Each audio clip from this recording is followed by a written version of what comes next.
जय श्री कृष्णा। राधे राधे।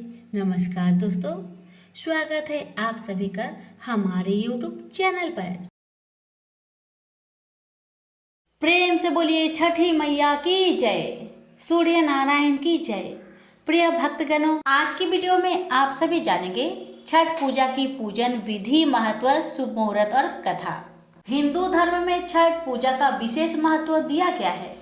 छठ पूजा पर विशेष रूप से सूर्य देव और छठी मैया की विधिवत पूजा अर्चना की जाती है।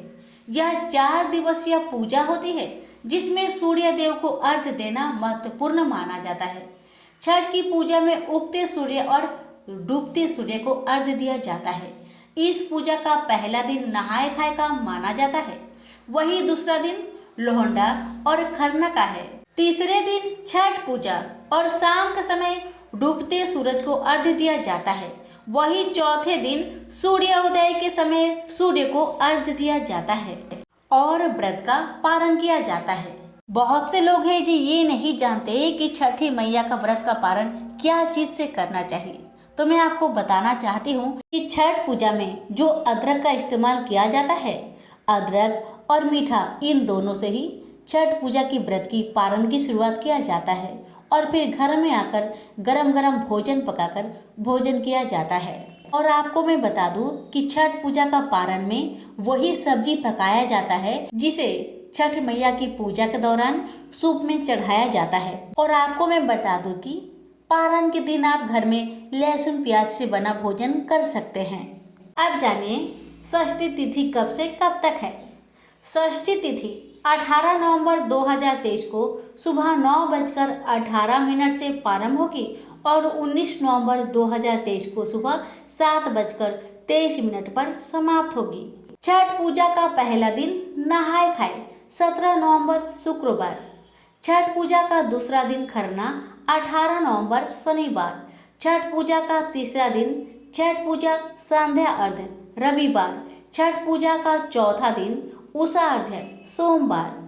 अब जानिए खरना का शुभ मुहूर्त। खरना छठ पूजा का दूसरा दिन होता है। इस दिन सूर्योदय का समय 6:46 और सूर्य अस्त का समय 5:26 है। हालांकि अलग अलग स्थानों में सूर्यास्त व सूर्योदय का समय भिन्न भिन्न हो सकता है। अब सुनिए छठी मैया की व्रत कथा। ये कथा है द्रौपदी की। कथा के अनुसार द्रौपदी अपने युवा काल से ही सूर्य देवता की भक्त बन गई थी और उनकी आराधना में बहुत मन लगाती थी। महाभारत के एक अंश में यह वर्णित है कि वो ब्राह्मणों को दान देती रही और विशेषकर सूर्य देवता की पूजा करती रही। महाभारत के युद्ध के बाद जब पांडव और कौरवों का संघर्ष समाप्त हुआ और धृतराष्ट्र ने समझौता करने का निर्णय लिया, तो उस समय धृतराष्ट्र ने भगवान श्री कृष्ण से उपदेश प्राप्त किया। श्री कृष्ण ने उन्हें ब्राह्मणों की सेवा और विभिन्न पूजाओं के लाभ के बारे में बताया, जिसमें से छठ पूजा भी थी। उस समय धृतराष्ट्र ने छठ पूजा का वर्णन सुना और उसे अपने परिवार के साथ मनाने का निर्णय लिया। धृतराष्ट्र और गांधारी जो उनकी पत्नी थी, उनके साथ मिलकर इस व्रत का आयोजन किया और सूर्य देवता की पूजा करने के लिए छठ पूजा का आयोजन किया। अपने परिवार के साथ उन्होंने ये व्रत किया, जिसके बाद से यह परंपरा बन गई। द्रौपदी ने पहली बार छठ पूजा अपने पति युधिष्ठिर और भगवान कृष्ण के साथ महाभारत युद्ध के पहले दिनों में की थी। यह घटना द्रौपदी की बड़ी भक्ति, साहस और धैर्य का प्रतीक है। महाभारत युद्ध के पहले दिन, जिसे दीप्तुद्वारिणी पर्व कहा जाता है, द्रौपदी ने दुख भरे हृदय से भगवान सूर्य देव की पूजा की। उन्होंने बिना खाए पिए सूर्य उदय के समय पूजा करना शुरू किया और उनकी अपेक्षा में व्रत रखा और अपनी भक्ति, त्याग और समर्पण से सूर्य देवता को प्रसन्न किया। इस पूजा ने उन्हें सूर्य देवता के आशीर्वाद से युक्त किया और महाभारत युद्ध में उनकी पति की रक्षा के लिए बड़ी साहस और शक्ति प्रदान की। यह कथा दिखाती है कि छठ पूजा एक महत्वपूर्ण पर्व है जो भक्ति, समर्पण और त्याग की भावना को साझा करता है। कहानी यहाँ से शुरू होती है कि राजा पांडु की पत्नी रानी कुंती ने महाभारत के युद्ध से पहले लौटे योद्धाओं की सुरक्षा के लिए सूर्य देवता की पूजा करते समय एक विशेष प्रकार की पूजा की थी। वह उन्हें 5 दिन तक बिना खाए पिए दिवाली के दिनों में पूजा करती रही और प्रार्थना करती थी कि उनके पुत्रों की रक्षा हो। इस पूजा के बाद पांडवों की शक्ति बढ़ी और उन्हें महाभारत युद्ध में विजय मिली। इसके बाद द्रौपदी ने छठ पूजा की थी, जिससे वह सूर्य देवता का पूजन विशेष रूप से करती थी। उसकी भक्ति और तपस्या ने छठ पूजा को महत्वपूर्ण बना दिया। सूर्य देवता ने द्रौपदी की प्रार्थना सुनी और उन्हें अद्भुत आशीर्वाद दिया। इसके बाद छठ पूजा का आयोजन लोग ने अपने गांव और समुदायों में किया और वह आज भी एक महत्वपूर्ण हिंदू पर्व है जो सूर्य देवता और छठी मैया की पूजा के माध्यम से मनाया जाता है।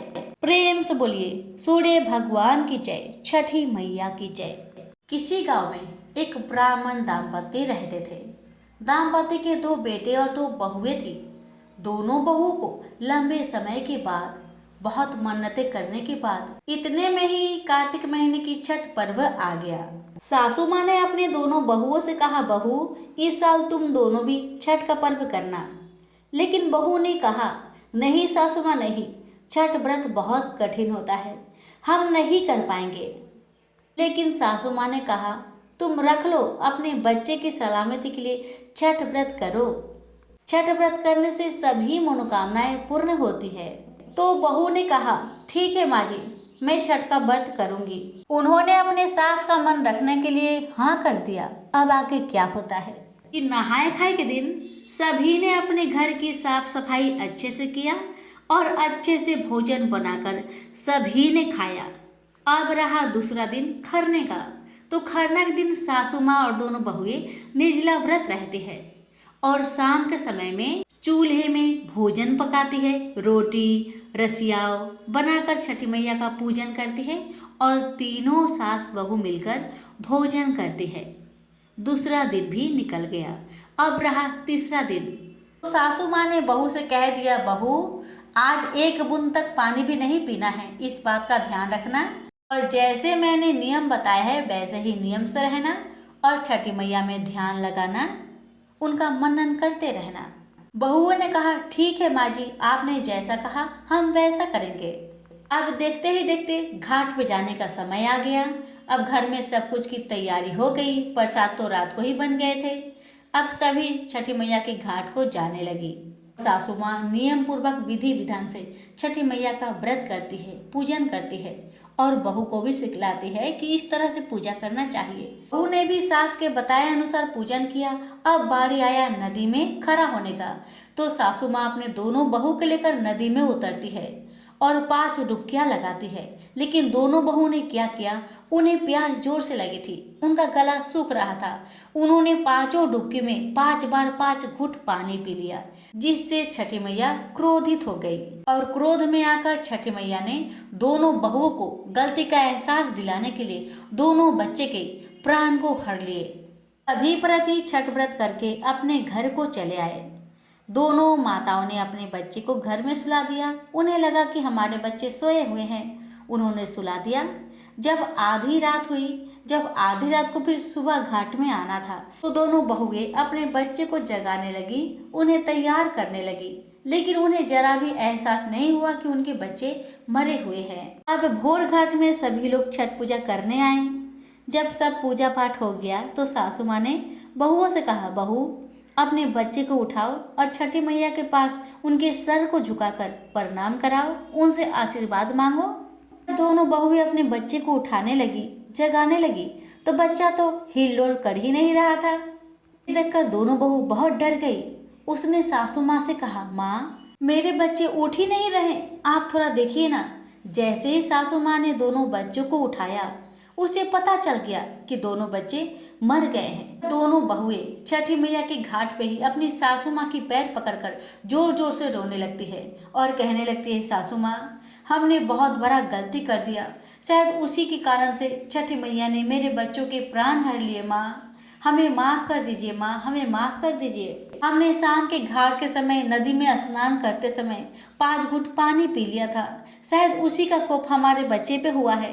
तब सासू माँ बहुत क्रोधित हुई, दोनों बहुओं को एक एक थप्पड़ मारी और कहने लगी, मुझसे माफी क्यों मांगती हो? जाओ छठी मैया से माफी मांगो, सूर्य देवता से माफी मांगो। अगर छठी मैया सूर्य देवता तुम्हें माफ कर दिए, अगर मेरे दोनों पोते को जीवित कर दिए, तभी तुम दोनों मेरे घर पे आना, अन्यथा मेरे घर से बाहर निकल जाओ। अपना मुख मुझे कभी ना दिखाना। न कहकर सासू माँ और उनके दोनों बेटे अपने घर को चले गए। बहू अपने दोनों मरे हुए बेटे को लेकर घाट पे बैठी रही, छठी मैया से क्षमा याचना करती रही। छठी मैया का क्रोध शांत नहीं हुआ। तब दोनों बहुओं ने मन में ठान लिया, अगर मेरे बच्चे जीवित ना हुए तो हम जीवित रह के क्या करेंगे? हमने बहुत बड़ी गलती कर दी है। यही सोचकर दोनों बहुओं ने सोचा, हम भी अपने प्राणों को त्याग देंगे। यही छठी मैया के घाट में जल में डुबकी लगाकर हम अपना प्राण त्याग देंगे। दोनों बहुओं ने अपने अपने बच्चे को लेकर जैसे ही छठी मैया के जल में कूदा, वैसे ही बच्चे जोर से चिल्लाने लगे, जोर से रोने लगे। छठी मैया की कृपा से, सूर्य भगवान की कृपा से दोनों बहुओं को पुत्र फिर से जीवित हो उठा।